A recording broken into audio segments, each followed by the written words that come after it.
Dominic Haddy here with Stare Down TV. I'm here with Lesley Hailey. Lesley is going to be fighting on Fightstar 17, May the 18th, and on with Lesley right now. Lesley, how's it going? Good, thanks. Yeah, just been training this morning. Just got back about 5 minutes ago. So, Nice, good morning. nice. So I sort of say everyone who's on this fight card, their fight camps sort of come across two bank holidays, so including Easter as well. How has that been hard for you, or? No, it's been all right. I mean, it's been more time to train, really. I mean, obviously, I'd rather be out doing more fun things, but it is what it is. It gives me a bit more time to prepare, a few more days off work, so it's always good. Nice. Nice, that's good to hear. So we're now 13 days away from the fight. How do these 13 days really look for you right now? I quite enjoy these 13 days, to be honest. Up till now, it's more like, oh, it's ages away, it's ages away. I mean, now you're like, oh my gosh, it's 2 weeks now. Proper get your head down and get on with it. It's a lot of cardio, really, for these next 2 weeks. It's cardio, watching my diet, and then I start my water loading on Wednesday. So pile the water and start cutting it back the week of the fight. Nice, that's good to hear that you've got it all ready to go. Do you work with a nutritionist or is it all kind of No, I just yourself? work with Matt and Dan. So my boyfriend Yeah, Matt Bonner and his brother Dan Bonner, they sort of yeah, manage my diet and my water, tell me nice. what to do, when to do it, when I'm allowed to eat. I suppose that helps out. Obviously, like I said, your boyfriend Matt, he's most recently fought Cage Warriors 101. So, being a couple who fight together, well, not necessarily together, but what I mean, you both fight and you both sort of overlap in fight camps and stuff. Obviously it would definitely have positives. Are there some negatives to it though? The only negative really at the moment is he's going up to middleweight, so he's bulking. So it's literally a case of he eats whatever he wants when he wants. Yeah, So I'm just sat there with my chicken, and he's there with, like, I don't know, a burger and a yeah, cheesecake. That's the only negative. I'd say it's quite handy. I mean, obviously fight week's a bit stressful. We both handle it like quite different ways. He'd rather just get his head down and get on with it, whereas I need a bit more attention, I guess. A bit more positive affirmations throughout the week, I guess. no, I can understand that. So in terms of fight week, obviously he's every step away. You both go through. Have you ever had sort of fight camps together in terms of you both lead up to fights? No. We were once going to fight on the same show, but he didn't fight on it in the end. I can't remember why he didn't fight on it. Oh, it was when he signed to Cage Warriors, so he didn't fight on that show. It was Yeah, meant to be FC. But no, it's normally just after he fights. So I'll fight, and then I'll be stuffing my face, and he'll be on his weight cut. but like I say, he's decided to go up to middleweight, has he? Yeah, yeah. So So yeah, the cut was just getting a bit too much. I mean, he yeah. was not as strong as he could be, so he's gone to middleweight now. There's a lot more opportunities at middleweight, I guess. Well, that's it. And he's Matt's a very tough guy. So maybe that bulk up. We've seen it so many times. People going up in weight, it does make a major difference. Mm. Obviously, for yourself, you're fighting at featherweight. That's kind of the top for when it comes to women's MMA. Would you be happier going up in weight, or are you happy at I'm featherweight? happy I am. When I first started fighting, I considered maybe dropping to bantamweight at some point, but at the moment, there's not been any girls stronger than me at this weight, so I don't see the need of cutting the extra kilos when I'm as strong as these women, if not stronger. Yeah. After this fight, I am scheduled to fight June 8th at 70 kilo against Okay. some girl, which is quite a bit heavy. It's obviously 4 kilo more than I normally fight at, but Yeah. it's what it is. I struggled to get fights at the start of this year, actually. I fought last in December, and then Yeah. not being able to get a fight, and then finally this one got announced with Erika back at the start of April. We asked for it in February, but we got told no, and then we asked for it again in March, and then we got told no, and then they still couldn't find anyone, so she said, yeah, we'll fight her.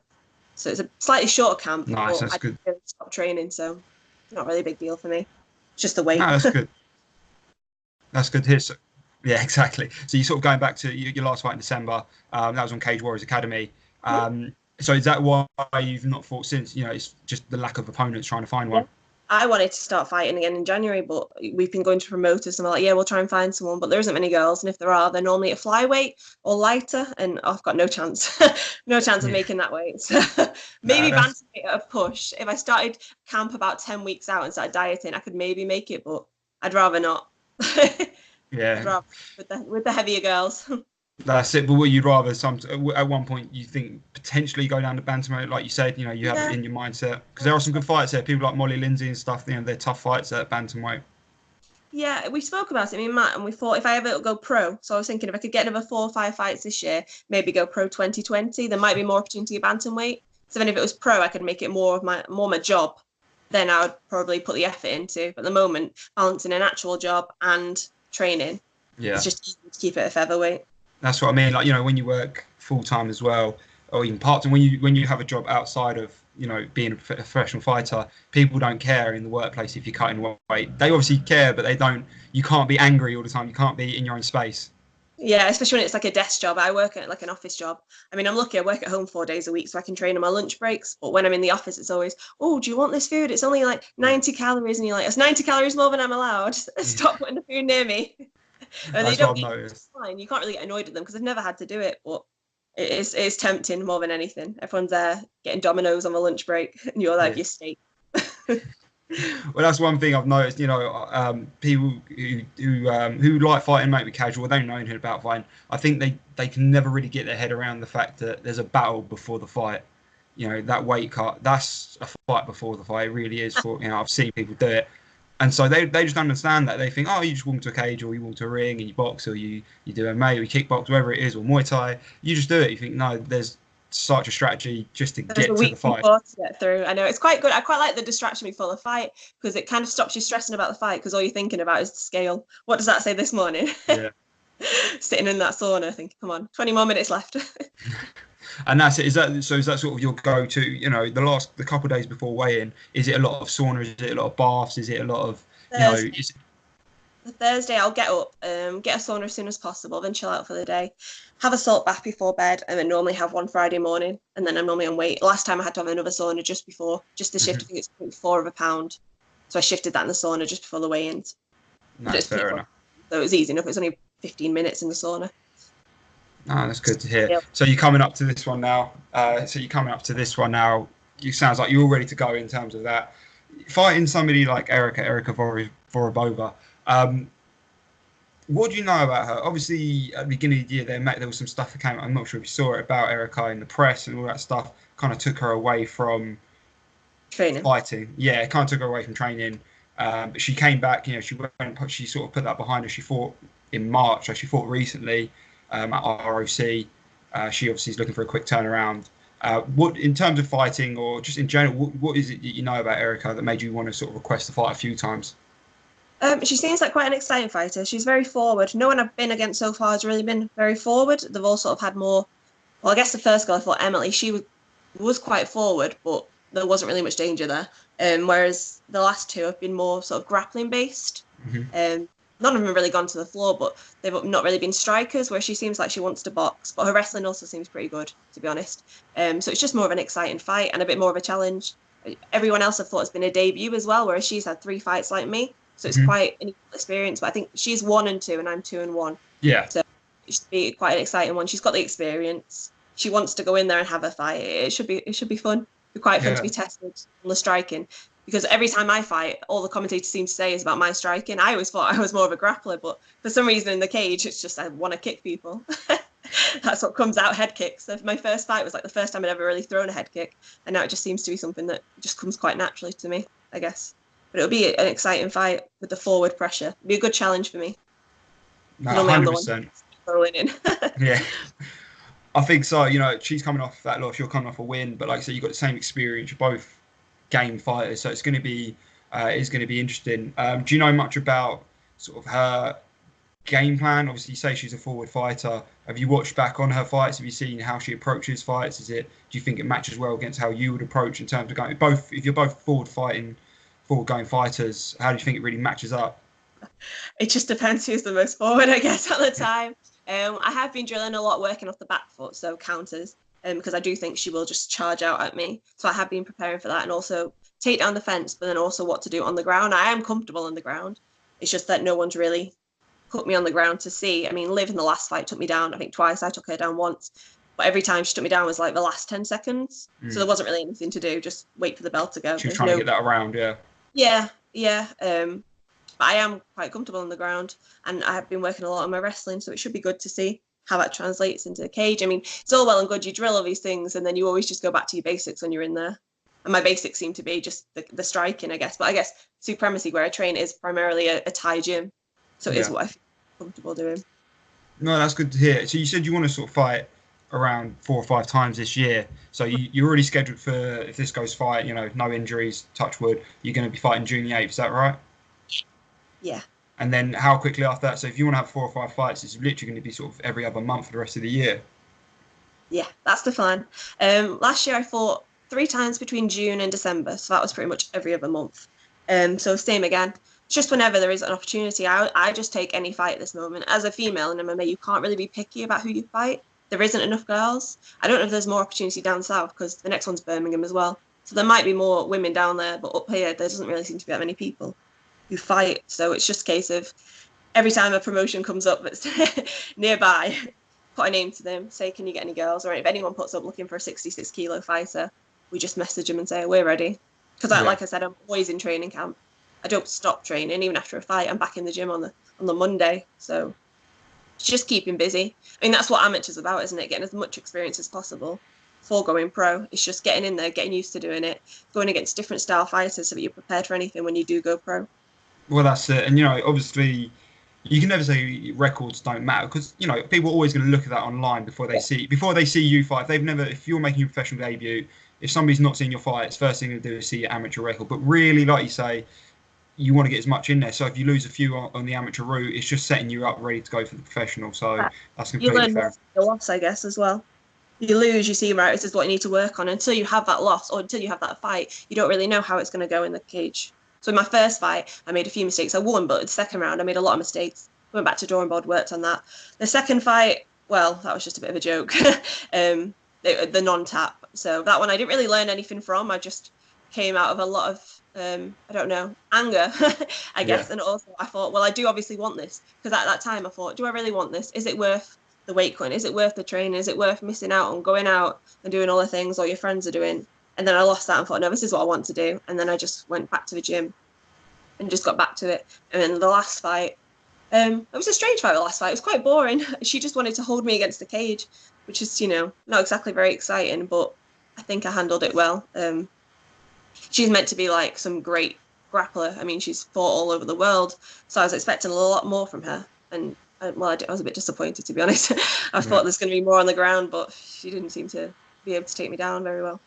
Well, that's obviously a positive for yourself, but maybe she saw that there was a striking element. She didn't want to be a part of that. But go back to your second fight. Sort of run us through that in your mindset. You know, your first defeat. You said, like you said, it was the no tap. Just sort of give me your thoughts on that fight. Well, just before that fight, I'd it's quite funny. Me and Matt had gone to this trampoline park, and in the first 5 minutes, I'd landed on my back and pulled all my like spine out of place. So I'd had to go to an osteopath and get everything put back in. So my training camp was a bit naff up to that, to be honest. I wasn't really throwing any of my kicks. I wasn't really able to do much. So I was quite nervous going into that fight because I thought I've not had proper training. But she just wasn't very strong, so I thought, right, I can win this fight just by being boring, holding her against the cage. It's not the most exciting fight. I didn't want to pull away, go for the big kicks, and end up my back popping back out again. So I was just holding her against the cage. Second round, I took her back, just had her trapped the entire round. She had no defence apart from holding her neck, so I couldn't finish it with a choke. She just literally lay there. And really, we should have been stood up by the ref. I kept waiting, thinking he's going to stand us up soon, because she isn't doing anything. I can't really get any punches in apart from to the belly. And then in my last round, I got on top. She took me down and was going for a guillotine. I went to push up to get off it, and the ref just stopped it. But she didn't have enough strength in her arms to finish the choke. I was breathing fine. Like, I wasn't even panicking. I was just waiting. Went to push up, and then next thing I know, the ref separating us. But it is what it is. The other ref came up to me at the end and said, I don't know why you did that. But you just take what it is. I mean, like you say, it's just amateur. It's not cost me any money. It's not going to cost me anything going forward. It just looks, as you say, on the paper, doesn't look great having that loss, especially when it was such a dominant fight up to that point. Yeah, and that's, I mean, not a lot of people say that's another thing with the amateur. You know, it's not as easily viewable sometimes on sort of regional or local circuits. So, you know, the footage isn't always that easy to find, but, you know, you still can find it out there, especially you can see the dominance. But that's it. It's amateur. You didn't lose any money from it. If it was, you know, a pay and a win bonus, you know, a show and a win bonus, I should say, then that was it. Would have made a bit of a difference. It would have been a little bit more annoying. No. There you go. Well, that's it. So, sort of now you're looking forward to this next fight. You've had a few months off, ready to go. You know, the game plan. You can't give it too much away, but you said she's a game fighter. Are you going to be looking to stand her with her? Are you going to be looking to utilise your grappling at some point, or is it let's just see what happens kind of thing? Yeah, see what happens. I mean, I'll weigh it up. I watched an interview of the girl she fought last, and she got the Iman. The interviewer said, "What's the power like?" And she was like, "It's all right." So we'll see. If I feel like she's got some power behind her, I'll take it down. I mean, it's just a case of fighting intelligently. Everyone I've fought has always said afterwards, I'm like one of the strongest punchers they've gone against. I mean, I find that surprising, but is what it is. I mean, I fight with men, so I'm just used to being beat up by them. As a woman, I guess I am. That's probably my biggest strength, is my strength. I mean, I do a lot of strength training, a lot of weights, so I am a strong female. I've never really rolled against any woman who's been able to outpower me. So I am, like I said, comfortable on the ground. But see how it is. If I feel like she's getting the upper hand in the striking, or if the boxing is too strong for me, I'll just take her down. Finish it that way. Fair enough, fair enough. So when, sort of final question for me, Lesley, when are you going to sort of make the move when you're heading down south for the fight? Is it going to be day before? Is it going to be fight day? We're still trying to decide that. It'll either be the Friday night or the Saturday morning. Probably Saturday morning, just because obviously Friday is weigh-in day. So the last thing I really want to be doing is, I think it's like a 4-hour drive. So I don't particularly want to be driving down 4 hours after like cutting weight. I'd rather be chilling out at my home and then just go down on a Saturday morning. Cool. So what, you can weigh in from your gym? Yeah, that's what we've been told by the promoter. He said we can do a video weigh-in, just because otherwise we'd have to travel on the Thursday to get there in time for the weigh-in. Like 3 days worth of hotels, finding a sauna and a salt bath. So he said, yeah, weigh in from the gym. Nice. And what, you're going to stay over Saturday night? You're not going to head back home straight away? See how it goes. If I lose, I'll want to go straight away. If I win, I might stay and celebrate. Nah, fair enough. Well, Lesley, I don't want to take much more of your time. So, what does the rest of the day look like for yourself? I'm going to get some food. I've not ate yet, so I'm going to get some food. And then I'm going to swim in about 3. Everyone's at one of the lads from our gym's fighting in Liverpool, so people have gone down there, but I'm just trying to get in more training today. In the weeks up to this, it's just a case of as much cardio. So I've already done a strength and conditioning class this morning, some pads, been on the treadmill for an hour, so I'm going to go do my swim. Nice. To be done for the day. Sounds like you're doing a lot more than I am today, so congratulations on that. So Lesley, look, I really do appreciate the time. Thank you for taking the time out to have a chat with me. I'll be on fight night. I cannot wait to see the fight, and hopefully we can have a chat afterwards. Yeah, perfect. Perfect. Lesley, enjoy the rest of the lead up to the fight, okay? Yeah. Thank you. See you later. Bye. Bye.